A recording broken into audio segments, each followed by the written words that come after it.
Gospel titles and authors. The titles and authors given in the Gospels of the New Testament read in most Bibles in large, bold text: the Gospel of Mark, the Gospel of Luke, the Gospel of Matthew, and the Gospel of John. We as readers are led to assume, and some Bibles outright state, that these books were written by Jesus' disciples and direct eyewitnesses to the events they describe. Matthew being written by, Jesus' disciple Matthew, the former tax collector.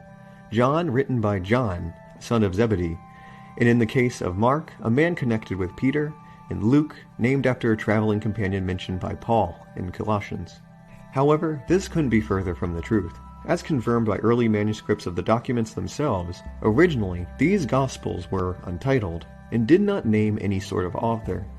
They were written anonymously, and the authors, whoever they might have been, never wrote their names, nor did they write in the first person or insert themselves into the narratives. This was no secret, or even something that interested early Christians. It was likely assumed at the time that these texts were not written by the disciples or by anyone who had significance in Jesus' life.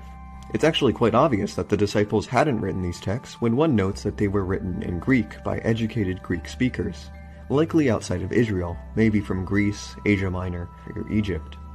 Literacy in the ancient world was rare. By modern estimates, at the best of times in antiquity, only about 10% or so of the population was able to read, and most of these were concentrated in urban areas like cities, and not in the type of areas where Jesus' disciples might have been from. Keep in mind, most of them were fishermen and hard laborers in the countryside. By all accounts, peasants. The ability to read is one thing. In the ancient world, it was another to write and compose a literary work. Few people in the 1st and 2nd centuries would have been able to produce something like the Gospels. The few there were would have been from eastern cities of the Roman Empire, like Alexandria.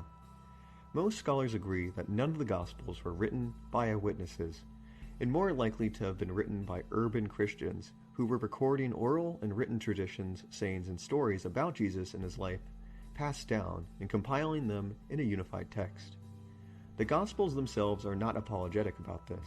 The Gospel of Matthew is written completely in the third person, using they to refer to the disciples, and never we. The tax collector turned disciple Matthew is never referred to as me, but instead just him. There is zero indication in the actual text that we are supposed to be led to believe this man also wrote what we are currently reading. Same thing with Luke and Mark. The author of the Gospel of John clearly makes a distinction between himself and his informant, an unnamed disciple whom Jesus loved, who was the source of the stories and traditions he is writing down at the end of the Gospel. The end of the Gospel of John reads like this: Peter turned and saw that the disciple whom Jesus loved was following them. This is the disciple who has testified to these things and has written them. We know that his testimony is true.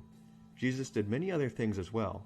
If every one of them were written down, I suppose that even the whole world would not have room for the books that would be written. The anonymous author is simply stating he gathered this information for this text from an eyewitness of Jesus, and that he had not met Jesus himself. The author dictated the gospel from this individual, whoever they might have been. It was only traditions made decades after the construction that tried to tie names to these untitled and anonymous texts, and the names just stuck even though there is no factual or textual basis for them, and the texts themselves explicitly argue against it. To early Christians, it didn't matter to them who the authors of these texts were. However, later Christians wanted to bring more authenticity to the documents by making their authors direct eyewitnesses to the events they described. They would essentially take names that are mentioned in the New Testament and say, yeah, that guy wrote this, with no corroborating evidence. The tradition in our modern Bibles of providing names and authors to the Gospels is just not accurate to the original text. Oh.